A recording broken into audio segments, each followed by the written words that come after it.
morning here, and he is our resident naturopathic physician. And so I just wanted to introduce him. Super happy to have him here. We did this sugar challenge last year, and a lot of people just said how amazing they felt, and really cutting out sugar made a huge difference in just how they felt and mental clarity and obviously weight loss and everything. So we're going to talk about that again. So take it away. Thank you. All right. Thanks, Earl. Thanks for having me. Nice to meet everybody. Do you feel the changes in the season? Is everybody liking that? Yeah, for me it started about Labor Day because pumpkin spice lattes started to arrive. And then that became Halloween candy. And then the very next day became peppermint lattes. And then next week is what? Thanksgiving, right? Big out fest. It's gonna be amazing.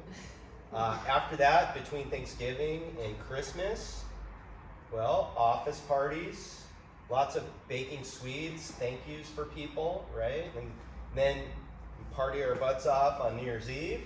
And then the very next day, we're supposed to have New Year's resolutions, right? Those are gone by like MLK Day. Then the Valentine's candy starts coming in, all the chocolates, so that's great. And then Valentine's Day doesn't really go the way we hope, so we eat more, we double down on it to kind of cure the depression. Then all the marshmallow peeps and Easter candy comes around the 1st of March, and then it's swimsuit season. And we're like, oh gosh, we can't get into our swimsuits. Meanwhile, we've had 6 months that I like to call sugar season. And we're in it now. We're gonna talk a little bit about our relationship to sugar today. First I wanna introduce you to some people you might know. The first one is Sean. Sean is an incredibly busy guy, works about 10 hours a day at a desk, but he's really healthy. He works out here all the time. Name's changed to help to protect the innocent, right? But you know, he works out. He's got a healthy regimen. He's a solo guy, lives by himself. He eats a lot of they actually call it this at like Safeway, meals for one. They're in the frozen meal aisle. So lunch and dinner's usually out. It's something he's got to warm up really quick. He loves his Diet Cokes, but I mean, really healthy guy. So why are we even talking about him if he's so healthy? Second person I want to introduce you to is Faye. Faye likes yoga. She likes, she's a vegan. And Faye is faithfully every morning in line at her favorite fancy coffee shop, having a cafe latte with double pump sugar-free vanilla. That's not sugar. Why are we talking about Faye? Finally, I want to introduce you to Kathy. Kathy's about 40, very busy mom, yo-yo dieter. You know, she'll lose 5 pounds, gain 5 pounds, always somewhere around 30 pounds. And I think we all know a Kathy because this time of year, she does what a lot of us do, which is that if you have one cookie, especially the peanut butter ones with the giant Hershey's Kiss in the middle, not saying I've done this or that this might be me, maybe it is, but you know, you do the thing where if you have one, you're gonna have 10, you're gonna have 20.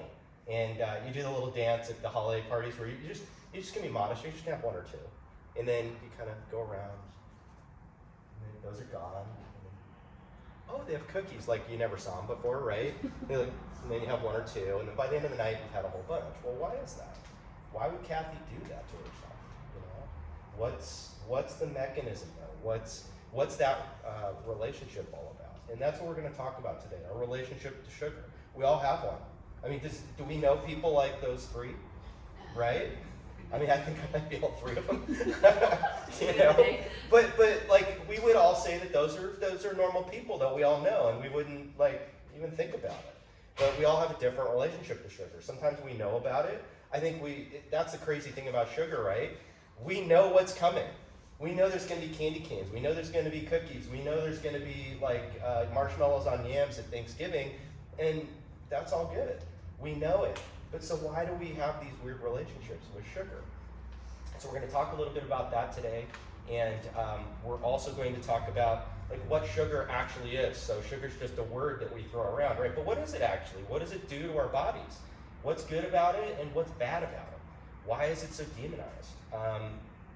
And then we're going to talk a little bit about some hidden places we see it, some of them not so hidden, and then ways we manage that. So why knock sugar? Why am I here? I'm not here to demonize sugar. I'm here to educate. The thing about sugar is it's good for us, and I'll get to that in a minute. We need it as fuel. What I have a problem with, and what we all should have a problem with, is added sugar. So in the 1800s, the average American had 10 pounds of sugar per year. It's a lot. It's almost a pound a month, right? But we lived on farms. We didn't really, do very much when it came to sugar. It just didn't really have access to it. Can anybody guess how many pounds of sugar the average American has now? 50, 100. 130 pounds. So that 10 pounds, it's more than 10 pounds every month. Every month. It's a couple pounds a week of sugar. That's that dumbbell over there every month. That's crazy. Sugar. And that's all added sugar. That's stuff that we add to the mix. Average man in America adds, according to Harvard, adds 24 teaspoons of sugar every day to his diet. That's almost 400 calories. Average woman, 17, somewhere around 300 calories. We add it to our diet. Why? And then finally, researchers have shown that sugar can be 10 times more addictive than drugs, than cocaine. So there's a quality to it that is very attractive when you want to add sugar to somebody's diet, right, if you're a marketer. And then I always like to bring this up. The top 10 conditions that kill the most people in America, that are the top 80% of all-cause mortality, the top 10, we all know them. It's cancer, heart disease, stroke, Alzheimer's, diabetes, kidney disease, liver disease. They're all caused by inflammation, and it's caused by an unhealthy relationship with sugar. I can go through every single one of those, and these cost the country $4 trillion a year in healthcare costs. People have lots and lots of medications that they take to try to manage all this stuff. If you just pull the sugar away, you can manage most of those things. But things get chronic, and things get bad. So we want to look at what is good and what is bad. So it requires a definition. We throw that term sugar around, and what we really mean is glucose. And we probably heard that term before. That's the basic sugar that goes in our body, and we need glucose. Make no mistake, we need glucose. Glucose is important. Glucose fuels our brain, and it fuels our muscles. And it's so important, actually, that we have a mechanism to put it into our muscles in our brain. It's called insulin. So if glucose is your fuel, it's your 87 octane, every car can use it, right? Insulin is like a fuel injector. It'll put it into your muscles. And we even have like specially designed catcher's mitts on all throughout our body. These are called receptors. And we have insulin receptors. So it's like insulin shows up. It's like, come on in. We need this sugar. When we're working out, we need it even more. It just pumps it into the body. It's really, really important because we need that fuel. If we don't have glucose, it's not good. It's the same as the car. The car won't run without gas, and neither will you. The other thing in a car, it's too much. That happens is when it's too much, it gets toxic, and then it starts to cause inflammation. So guess how much, so we have about 5 liters of blood in our body. Guess how much sugar or glucose there is, like on a teaspoon basis, in 5 liters of blood. If you said 1 teaspoon in 5 liters of blood, that's normal for us. That's about how much we need to fuel our bodies, and the body keeps this tightly regulated, because even in small increments above or below, we're in big trouble. Toxic, like full-blown diabetes, 1.5 teaspoons in 5 liters of blood. Like, it's that tight, and so the body keeps a very tight control of it. So you can imagine if you have too much, things are not good, and too little, it's too much. It really has these bad effects. So what's cool is insulin automatically fixes this until it doesn't. And usually it's when we have too much, and that's where that added sugar comes in. It's 24 or 17 teaspoons, right? Do we need it? I don't know. Can insulin deal with it? Sometimes. If you're healthy and you have a piece of chocolate cake, insulin's job is to get rid of all the sugar in the cake. It's pretty cool. You spike it up beyond a teaspoon, it spikes it down within 90 minutes, and if you measure your blood, we're right back at a teaspoon. But if you have chocolate cake every single meal, all day long, that's not good. At a certain point, the body gets overwhelmed, it starts pulling away the insulin receptors, and all that glucose hangs around and causes inflammation, and then it causes all the diseases we talk about. So how are we getting glucose in our body? And what I think we're talking about, another definition would be carbs. We all hear about carbs. Don't eat carbs. Have a low-carb diet. Carbohydrates are just a way to talk about sugar. There's proteins, there's fat, and there's carbs. Carbs are the sugar fuel. And there's two kinds. One is a simple sugar, everything breaking to glucose. If you just have sugar, it's table sugar, fructose, glucose, it goes right into your body. The second is what's called a starch or a complex carb. And that's what we want to focus on in our meal planning is complex carbohydrates. These starches, okay, they still have some glucose, but most of them are fiber or water. Think about a strawberry, right? There's plenty of sugar in a strawberry or an apple, but there's a ton of fiber and a ton of water. And so that sugar gets diluted, fiber pulls it through, and it's very healthy. Once all that fiber is in the gut, it actually feeds our microbiome and does some really positive things for our body. But that sugar doesn't go directly into the bloodstream, which is pretty cool. So when we're talking about sugar season right now, we're talking about simple carbs, straight up sugar. All the stuff you're eating, a cookie is breaking into a simple sugar, and there's very little of the complex carbs about that. So where are we finding all these carbs? We know about the cookies and the crackers, like we said, but where are the hidden sources of them? That brings us back to stress case Sean, right? Healthy eater, well, how is he have a bad relationship with sugar? It's the stress. Stress is sugar. So two things, if you come away with anything today, sugar is sugar, right? Stress is sugar.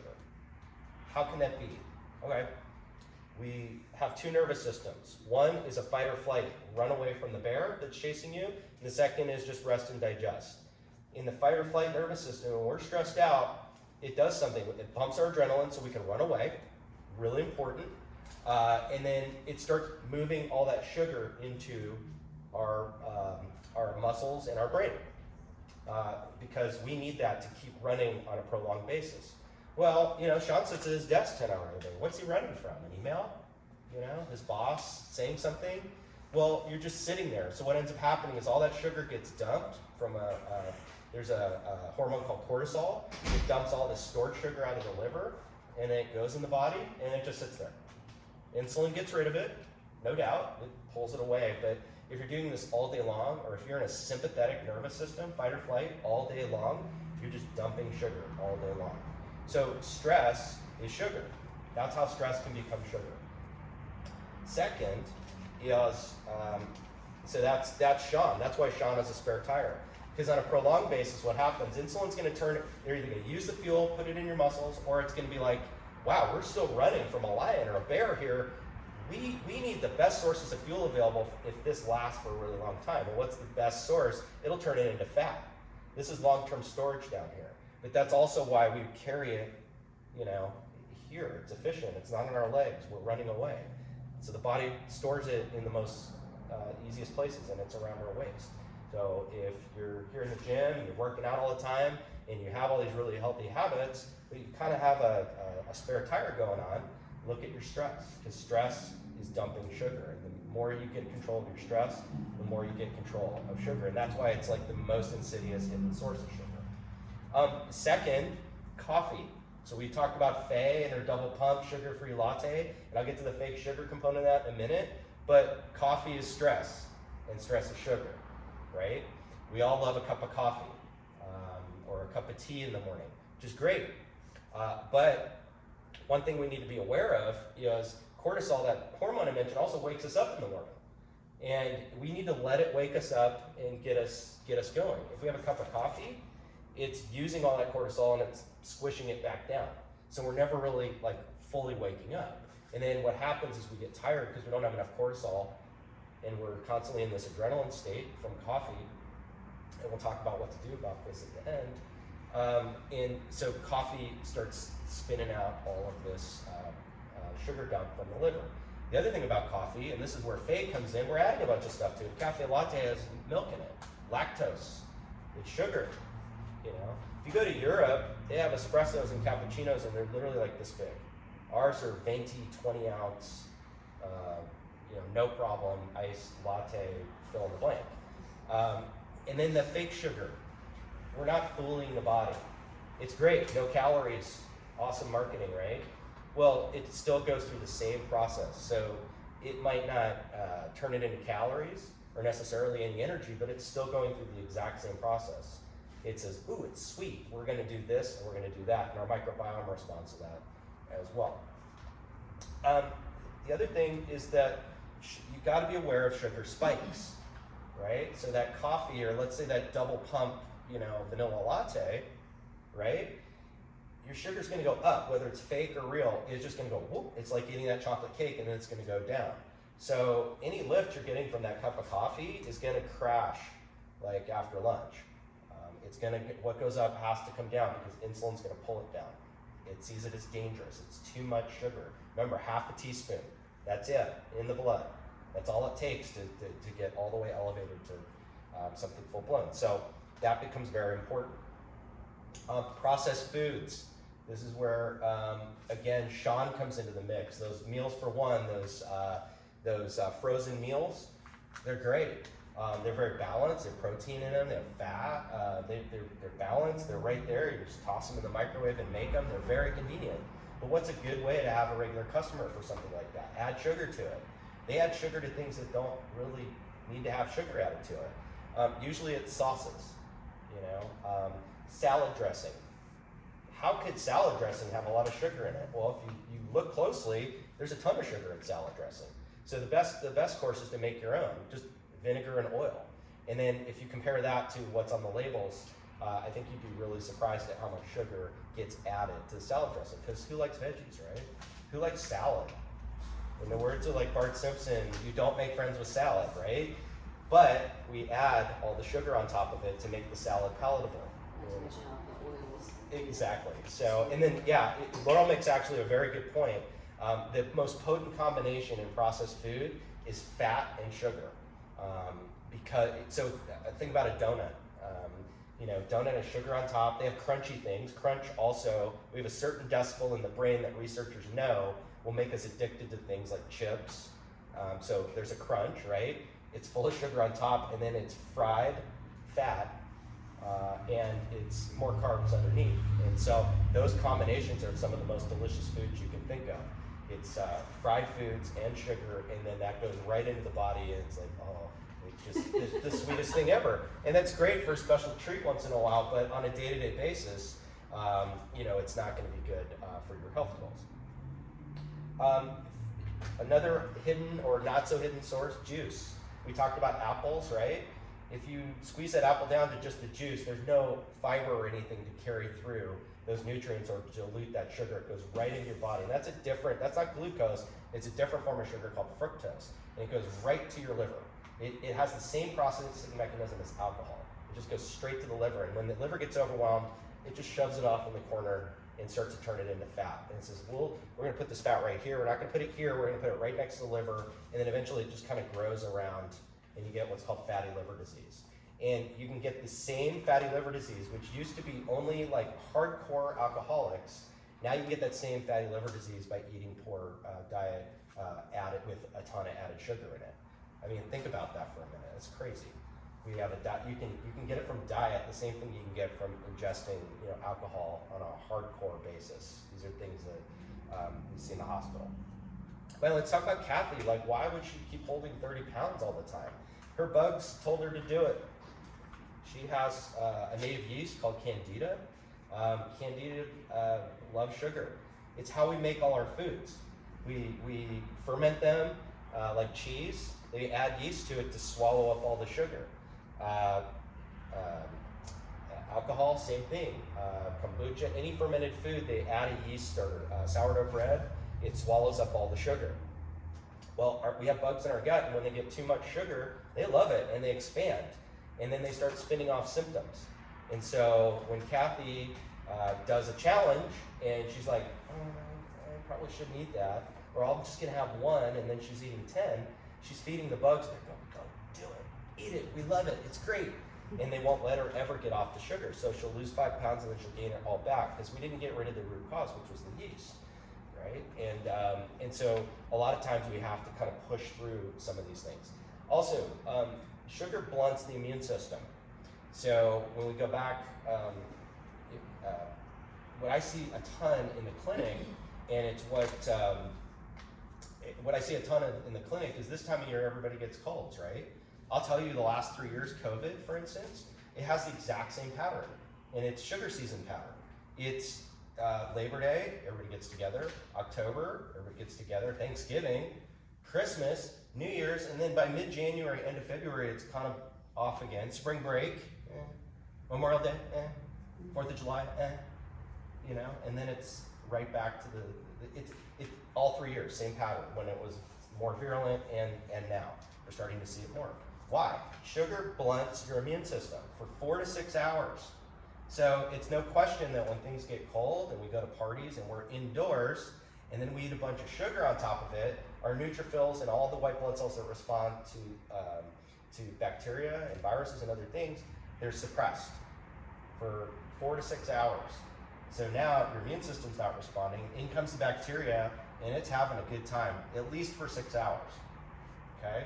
Alcohol, it's its own form of sugar. We talk about it a little bit, like beers, carbs, and things like that. But the main thing with alcohol, it has a similar thing.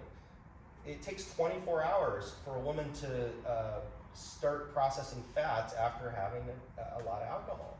24 hours. So, okay, you go to a holiday party, you're having beer, martinis, a bunch of Christmas cookies, cheese, everything else. Now your sugar's blunted.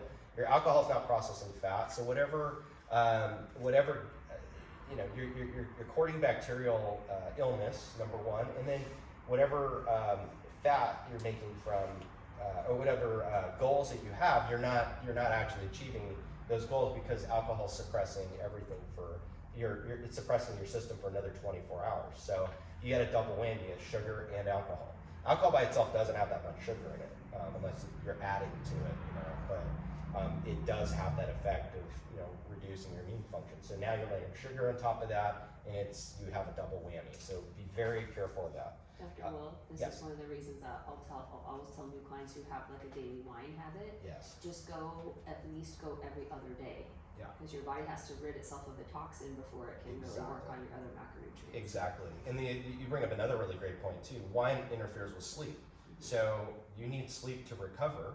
And so now you have a triple whammy, you're not sleeping as much, or you have more disturbed sleep if you're even having a glass of wine at night. So we can be a little bit more judicious with how we choose when to have these things. That's a great point.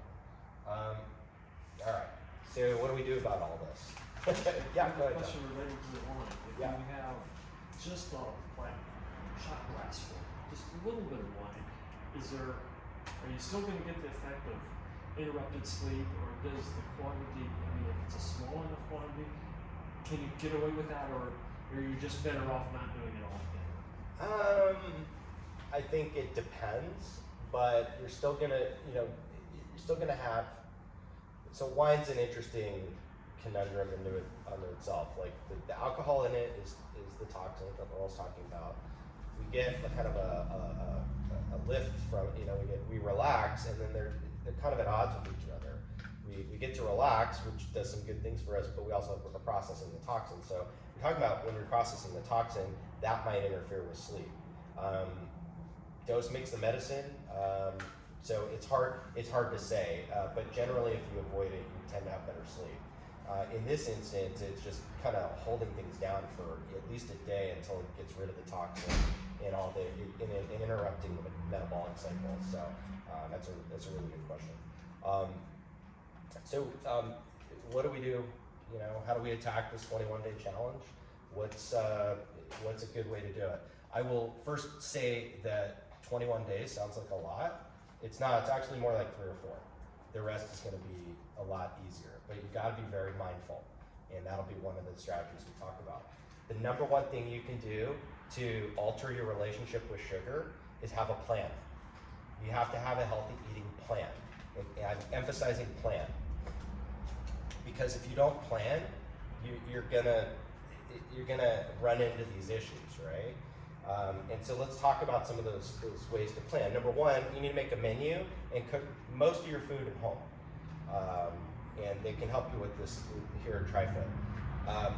It's really important if you're kind of on point and this is your meal and you made it and you control the sugar, right? That's 100%. You can also avoid processed foods if you're making all your meals at home. You're not stuck. You don't get caught out in the wilderness like, I forgot my lunch today. Okay, well, I'm going to McDonald's. I'm going to such and such, or I'm really feeling tired. I'm gonna, go get Dutch Brothers or some coffee. You get stuck. And so if you plan it out, and you don't have to be overly rigid about it, if you have your meals already planned out, you can have a list that you go shop with, and you do everything that's on the list. And there's a very good reason why the M&Ms and all the candy is right next to the checkout counter. Because if you have a list and you're sticking to your list, they know that. And then they're going to make you weak at the end. You're like, oh, I've got everything in my... I'll just get the M&Ms and do that. Not that I've been there myself. But that's why it's there. There's an M&M aisle. It's never empty. But gosh, if you look next to the checkout, it's not as full. It also helps you to avoid eating out. One thing that's common this year, food is celebration, right? That's what we all do. It's like we go out to celebrate, we go out with friends, we go have a meal with them, right? We go to a party, we're having meals. Food is celebration, but you gotta pick and choose when those celebrations are. Is that celebration for you, or is it for everybody? And that's a really important distinction. If you avoid eating out too, you're not relying on Larry, the lunch preparer in the back, who has a recipe that's laden with sugar or other additives and things that the restaurant has to keep you coming back. You control it. So I'm not trying to turn you all into control freaks or have disordered eating or anything, but it's really, again, that mindfulness. Think about it. Think about what you're going to eat this week. And if you have a menu and you go for it and you stick to the menu and then keep your celebrations to a minimum, hey, Friday night I'm going out with the girls. Saturday we're going out with all these people. Like, great, go. Have a great time. But you didn't do it every single night and every single meal and start hoarding all this added sugar into your body that doesn't want it. So there's a couple traps I see all the time with this. Number one is, we mentioned carbohydrates. It's great. Shouldn't have sugar, right? Okay, low carb diet. Awesome. They say get 50 to 150 grams of carbs in your diet. That's low carb, and you'll be good. Well, what I see with this is people go on what I see is a no carb diet. Well, I'm just not gonna have anything. Now remember what glucose is, it's fuel. So you're not gonna have any glucose whatsoever. So guess what happens with the no carb diet? You're right back in the chip aisle at Trader Joe's. Not that I've been there at 3 o'clock in the afternoon because you've crashed because you haven't had any carbs. You're just like, get it, Your bugs will drive you to the store to get what it needs, which is sugar, glucose, to fuel your brain and to fuel your body. It's really important. Keto is another trap. I'm gonna go on a ketogenic diet. That's no carbs. Great, I'm gonna eat all this fat. Ketogenic diet is a plant-based diet. You just layer on more fats. And all those plants, they're complex carbs. That's why it's such an effective strategy. But what I see people do is like, no carbs, I'm keto, I'm fueling myself with fats, which turn into a different fuel. It's, and then they get into this cycle that's not healthy. They're having all this fat and protein and no carbs, and especially no complex carbs. And it's the same thing. You have no glucose to fuel yourself, and now you're not even having any complex carbs to help pull toxins through. I see a lot of the keto folks get constipated because they're not doing it right. They're not looking at it right. You have resources right here at the gym that can help you make adjustments. You really want a healthy eating plan. You don't have to put it in any specific, you don't have to give it a name or anything else specific. But you need it to be healthy and you need it to be devoid of added sugars. And these are the things that help to shed weight. They help to make your mind more clear, and they help to fuel your body and get healthy. As a naturopath, we respect the healing power of nature. And what nature does and what your body does, which is really amazing, is if you point it in a direction, it'll go in that direction. If you want to stop eating sugar, it'll point in that direction. It may fight you for a day or two, but eventually once you're in that direction, you're going to keep going. If you want to eat healthy vegetables on a regular basis, great. Your body will figure out what to do with it. If you want to eat sugar all the time, your body will fight you for 10, 20, 30 years, but eventually it's going to give up. It's going to be inflamed, and you're going to be courting all the various diseases that we talked about at the beginning. It's really, your body's very resilient. However, we don't want to put it in jeopardy. We want to fuel it with good things. So we have to be very mindful. Another good strategy with that mindfulness is you don't have to be perfect. Mindfulness is not perfection. Mindfulness is just being aware of what you're eating. And as you go through the sugar challenge, you're going to be aware. It's going to be really cool. Maybe the first few days you're like, wow, I had kind of a headache today. Why? Well, I'm not eating all this crap. I'm literally hungover from sugar, you know, and your body's getting rid of it. And then the next day you feel great. Well, I feel great today. Oh, I've been off of sugar for 3 days. This is incredible. You know, I've been eating these healthy things for 3 days. I'm going to the gym. I'm doing all this stuff. So that mindfulness is great. It doesn't, you know, and it goes back to like the dinner thing. You know, you can go out, and then like when the body's clean and you eat something, it's like, what, you have to ask yourself questions. What did I eat? Like, oh, I had that. Okay, I just ate way too much, or I had the thing that had a ton of sugar in it, or hey, we had dessert last night, and I'm not feeling that great today. I'm tired, I'm lethargic, and you just ask yourself that question, make a mental note, and you move on with your life. So you can maybe 10% of the time, you know, called the 80-20 rule, maybe 90-10 in this case, you know, just give yourself some forgiveness and be mindful of what's going on in your body and how you feel. How you feel when you're feeling good, and how you feel, and it's an emphasis on what you're doing right, and how you feel when you eat something that's a little bit off, which generally has a lot of added sugar or something that you're not tolerating very well. Coffee, we talked about that a little bit. In the first thing in the morning, instead of having a cup of coffee, your body is dehydrated. It wants salt. It doesn't want sugar. It wants salt. You can, if you have reverse osmosis or filtered water at home, just add a little pinch of salt. Instead of having that morning cup of coffee, have a glass of water. It's going to fuel you a lot better. If you're somebody who needs a cup of coffee, I used to have this colleague at work. He walked around with a cup that looked like he always had coffee. He actually had just warm water. He liked the sensation this time of year having something warm in his hands, you know, but it was always water. Shift your coffee, if you're a coffee drinker or a tea drinker, shift it to mid-morning. Cortisol's up already, and you're not gonna knock it down first thing in the morning. And then that's where caffeine goes to work for you. It's gonna make your brain feel better, and you're gonna get a different life. So try it, seriously. If you're a coffee consumer, shift it to like 10, 11 o'clock and see where you get. You don't wanna have coffee after about 2 o'clock because it'll keep you awake at night, but that mid-morning should give you a nice lift. And as best as you can, try to make it like a black coffee or an espresso. You know, those have a lot of nutrients and polyphenols, antioxidants. It's just really that glucose and the glucose dump you get from cortisol in the morning starts to get really insidious and not go to work for you. And when you're adding sugars and adding milk and other sugars into it, it makes it 10 times worse. So try to emphasize the coffee for coffee drinker. We talked about skipping desserts. Dr. Will? Yes. Can you touch on like just the additional effect, like intermittent fasting and Yeah. the cortisol from the coffee, or the cortisol bump from the coffee, then doing a very intense workout, then intermittent fasting? Yep. Can you touch on that? Yeah, so questions about intermittent fasting, which means that sometimes you can organize your diet in a way where you're taking an extended break from meals. So the typical one I see people come in with is called a 16-8, which adds up to 24 hours. You have an 8-hour window where you're eating food, and then 16 hours to let your cells rest.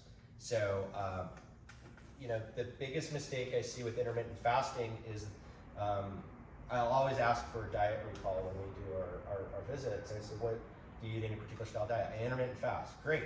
Talk to me about the meals that you eat. What's breakfast, lunch, and dinner for you?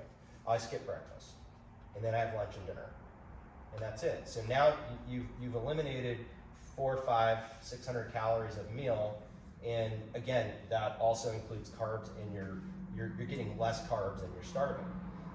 As far as intermittent fasting and having coffee, if you're having it during your fast, so a typical 16-8 fast might be, you might have your first meal at, just make this easy, like at noon, right? Instead of like at 8 a.m. You'll have it at noon, the 8 hours, and you won't eat again after 8 o'clock at night. Okay, that's your 8 hours. Well, if you're having a cup of coffee like at 9 a.m., well, you're getting a little bit of you're dumping some of that glucose. You're breaking your fast essentially, and then you're going to the gym and you're burning off more. So you could find yourself depleted and tired, kind of behind the scenes, and starting to court some adrenal fatigue when you're doing this like good diet that's meant to kind of rejuvenate your cells. Does that answer your question? Yeah, Is that what you see a well, lot? I see it a lot with women who are they're trying to cut calories, but then they're super stressed out. They're working all day, and then they're just having 2 cups of coffee in the morning, more stress. Yes. Then come out, work out, more stress. Right. And then they're not eating, so Correct. like just that whole time in the morning. Absolutely. I see that a lot with women. Absolutely, and it's stress on stress, and like we said, stress is sugar. So in this time of year is particularly, we have now a presents to go get for people, have all this other stuff that we've got to do. People coming into town for Thanksgiving, we're doing that at our place. There's a lot coming at us, and again, stress is sugar. So that it creates that sugar cycle. So that's a main thing. That's another strategy. Eat more. Protein. It sounds counterintuitive. Protein. You get the other macros, proteins and fats, and you eat more. Because people restrict, go, well, I'm not gonna have sugar. Well, now I don't have all those calories. You have to put them back. If you're gonna restrict yourself, you have to put those calories back somewhere else. So you gotta be very careful. And because if you don't have enough calories, we've all been taught like, eat less, exercise more. Great, but you have to remember glucose. If you don't have enough glucose, you're starving. And your body will hold on to fats and glycogen and other things to make sure that you don't starve. It's counterintuitive. It's like, why am I doing all this stuff? This is going on. Like, what happened? That's why. Because your body's holding on to fats. Like, we're not letting go of this. We're running from that bear over there. It's a 2 million year old signal from your brain that hasn't caught up to 2022. And, we're meant to be these peaceful creatures that really don't have a lot of stress. But we have overwhelming stress, which means that we're also going to have a gut come January. And it's time to get ahead of it, and that's where the sugar challenge is really great, because you can start to get ahead of it. Doesn't mean don't enjoy yourself over the holidays. It doesn't mean don't eat something here and there. It means having a plan, being very mindful of what you're eating, and making sure that what you eat doesn't have long-term consequences. So, yes, John? I was listening to you, but I was also recalling about the chocolate at the checkout counter. Yes. And something occurred to me that recently, in the last few years, they've got the self-checkout counters, and they don't have any of that stuff. Yeah. So if you go to the grocery store, go to the self-checkout, and you're not tempted by any of that stuff. It's a great strategy. And don't duck into the other checkouts and add it to your list and then walk it over to the. I also make sure that I don't go past the baked goods and with the cakes and donuts. That's part of the store I don't go to, and the candy aisle and the cookie aisle. Stay away from those and go to the self-checkout. That's a great strategy. I always go like, you'll see how they organize the store. They always put the produce on the side, right? So that's why all the frozen meals, all the sugar stuff, it's all in the middle. But if you start at the produce aisle, and particularly if you planned your meals and you're gonna have casseroles and salads and all these things for the week, we do a ton of like vegetable-based, dishes, hashes, things like that in the morning. Like you've now loaded your cart up full of fruits and vegetables and all the healthy stuff, and then by the time even if you do go in that aisle, by the time you wheel over there, you kind of have this signal in your cart like, yeah, we don't need it. It's a nice friendly reminder that you're giving to yourself. Like, don't grab the cupcake. Don't get the because your cart is full of produce. So I always start in the produce aisle. Same. And you have your 4 or 5 items that you have to go into the middle of the store for, and I'm like tunnel vision going in there. I know I have one cereal that's okay, that's a decent cereal that I can get. I posted it on stories if anyone saw it. Yeah. You have your handful of things, and you're not even I don't even look at any of the other things. Don't even look at them. Yeah, and the more you get sensitized to sugar in the environment, essentially, like, and grocery stores are a great example. Like, you start to see it everywhere, and it starts to make you mad. And you're like, and then it starts to give you a mindset of, I don't want to do this. Like, we're not eating. We don't need to eat the sugar cereals and all that stuff anymore. Most of us, I think, would probably cruise by a Captain Crunch box, but you have to also realize that the entire aisle is Captain Crunch, right? So, it's just hidden in other things, and it's hidden in long words. The other one I was going to mention is, I keep mentioning teaspoons, right? We all know miles and feet and inches and teaspoons and tablespoons, right? What is the nutritional information in? Is it in teaspoons? It's in grams. It's so abstract to Americans, right? What's a gram? How much is a gram? I don't know. 53 in a Coke, is that a lot? By the way, yes. It goes directly into your system, right? You have you're completely overwhelming everything. That's 17 teaspoons. A gram is 4 teaspoons. So if you're decent at math and you're looking at labels and you're wondering, and then the other thing about sugars, again, remember they break them up into complex carbs and sugars. And they actually, on the nutritional labels, they break it up. They say carbohydrates, and then underneath they say sugars. And so if you're seeing something that's like, 18 grams carbohydrates, 17 grams sugar, that's probably not good. That's added sugar right there. If it's something like 18 grams carbohydrates, 3 grams of sugar, that's better. I'll give you one. I forgot to mention this one, but last year it was a trick. It's my cranberry juice trick. I know I talked about apple juice and geez, that's not healthy and it's like alcohol. Cranberry juice has like half the sugars and then it's tannic, which means it's very astringent and tart. And there's a reason for that. It helps to level out the herb of cranberry helps to level out all the sugar. And when Candida, for instance, hates the tart. If you're having a sugar craving, have some 100% pure cranberry juice. And if you want to just do this experiment in the cranberry aisle, there's some brands, and they have a ton of added sugar to them because who wants to have something that's tart? It's like salad, right? But if you have the tart cranberry juice, all you need is to do about 2 to 4 ounces. I will do it in a shot glass sometimes. If you're having a sugar craving, you just do a shot of 100% pure cranberry juice. It makes that craving go away. The other thing it does is it helps you resensitize your body to sugars, the herbs in the cranberry do, or the molecules in the cranberry do, polyphenols. Go ahead, John. Yeah, you recommended 2 talks back, or last year, Yeah. cranberry juice, 1 cup to 4 cups of water, and Yeah. that's in the refrigerator year round. Yeah. And every day, at least Yeah. 2 big glasses of that. Yeah. And And it's it's not sweetened, but after you do it for a while, it's like, hey, this is a tart treat. It's Yeah. really good. It's good. Yeah. So those things that works. I do that a lot. I do it a lot. The other thing, if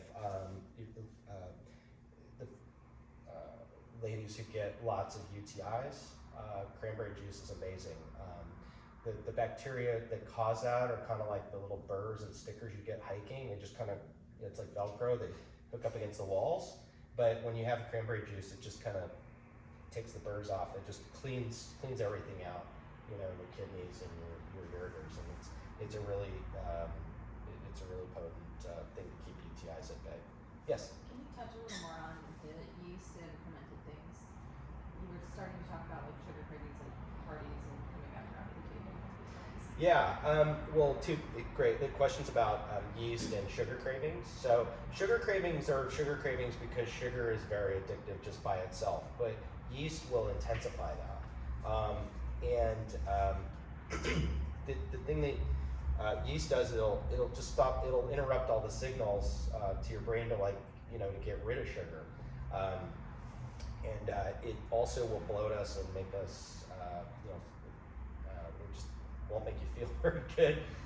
It can give you like nasal symptoms. The best way to see if you have yeast is in the morning if you have a thick coat on your tongue, a thick white coat, particularly like the back of your tongue. It means that you probably have some yeast going on. Again, the cranberry juice trick would help a lot with that and just kind of keeping it at bay. And then there's medications for that obviously too. So. Were you saying that like kombucha and fermented things play into creating more yeast in your system?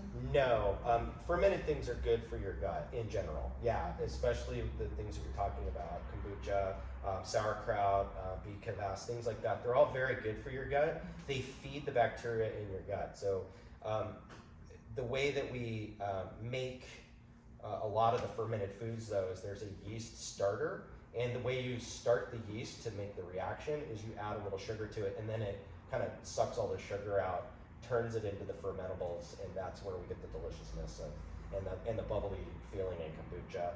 It's what some of it does. you do have to be careful with some of it. It can be bloating, it can be burpy.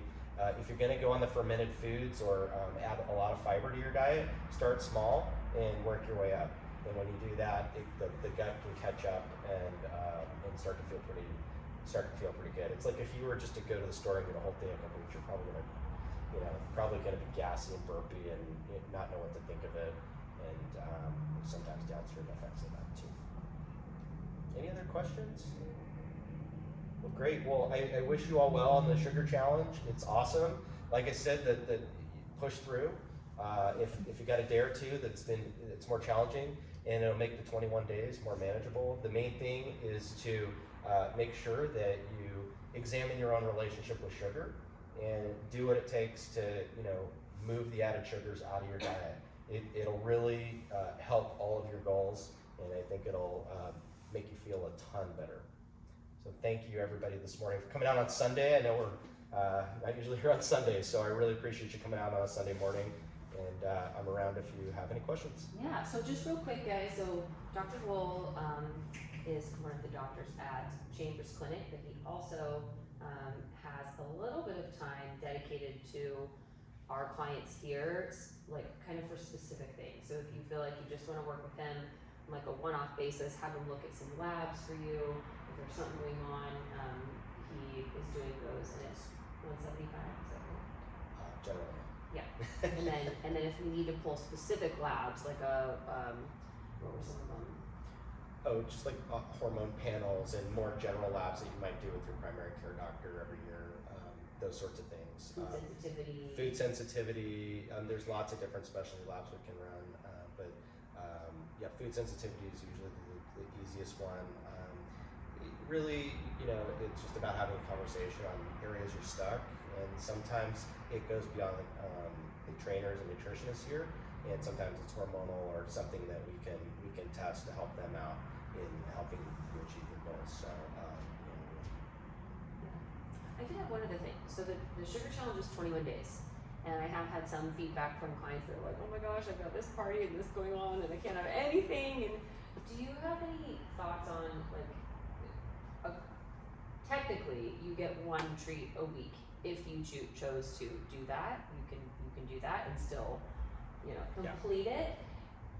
My personal thought is you're really gonna feel the benefits of like completely getting it out of the system. yes. Do you have any thoughts on like if people were to, they have that one thing once a week, does that, like, what are your thoughts on that? Yeah, yes, it's good to get it all out of your system, 100%, and it's a good thing to keep in a 21-day box for sure. It's, again, the mindfulness. So a lot of my patients will have like a square of dark chocolate, and if you really look at it, it needs to be like 70-80% dark chocolate. Those are the beneficial things, and then you have to look at the sugar content of the rest, and it's really not enough. And then be mindful of how you feel, But it's a better habit to have after the challenge than during the challenge. The other thing you mentioned is parties. The best strategy on parties is to eat before the party. Then you're full. Then the cookies don't look so appetizing. Or if you're gonna have one, you're not gonna have 10 because you're not gonna want to do that. But the best thing is eliminate it completely from your diet, but also be mindful of how it makes you feel. And I think if you're planning everything really well and doing that work, it gets easier to make menus. It gets easier to do the shopping. It gets easier to make your food every week and prep and all that. But at the end of the day, you're spending an hour or two at least, and it's hard work and hard won on the results, and you don't want to really mess that up. Yeah. And you start to get in that mindset, and as you get more in that mindset, the less you're going to want the sugar to begin with. Most people who go on challenges like this, they don't crave sugar again. I work with a lot of diabetics, for instance, or metabolic syndrome or borderline diabetes. And once they get the diet dialed in, they're like, I don't even crave this stuff anymore. And it's remarkable, like the main measure for diabetes is something called hemoglobin A1C. It's remarkable how quickly it comes down. That's how powerful insulin is in the body and how powerful sugar is on inflaming the body. Once you point it in that direction, in the healthy direction, literally after 2 to 4 weeks, that A1C starts to come way down. Your glucose numbers start to come way down. Yeah, Eat Clean Phoenix is a really good resource for that Yes. too. They don't add all of their oils are olive oil or coconut oil Yes. only. And and they don't put any added sugar in anything. So any dressings, Eat Clean Phoenix, the Yeah. meal prep company that we partner with, we have a discount code for them. So if you guys don't wanna make all your meals yourself, they're not putting sauces on anything, sugar, like nothing like that, so. And services like that are really important. Like, I'm a good preparer. I don't pretend to be a good cook. And those services are really great because you can backfill some of the stuff that you're not good at. Like, I'm a guy. I can make scrambled eggs and I can grill, right? So breakfast and dinner tend to be good, but like you can backfill that lunch with something healthy as opposed to getting caught outside until you start to get in a habit of developing different things. And you're like, oh, I like this, I like that. The other thing about those, sometimes the meals can, they're all delicious, they're amazing, but sometimes the meals can also guide you on what you like and you don't like. So it's like, wow, I had the one that is like mashed potatoes and, you know, I'm in Thanksgiving mode. Mashed potatoes, green beans, and it had like a mustard chicken, and my God, that was my favorite one. It's like, after a month or two of using one of these services, you're like, you can make I do the that. same Like, I can thing. make a baked potato. Like, and it's not that I don't want to reduce it. Their stuff's amazing. No, that's the exact same But thing. but we it's do. you start to learn what you like, and then you start to get the confidence of like, I'm gonna go look that up on YouTube and see how you make one of those. You and can I'm gonna do it. Google some things like Yeah. you know, cilantro lime chicken with something. Let's say you have that in a meal prep. You could literally Google clean cilantro lime chicken. Yes. And you'll find a recipe, you can look at what's in it, how long it takes, and that's what I will do all the time, you know, just to find a new thing to make. So Yeah. thank you so much. Any other No problem. questions? Cool. Again, thanks for coming, Awesome. everybody. All right, thank you so much. And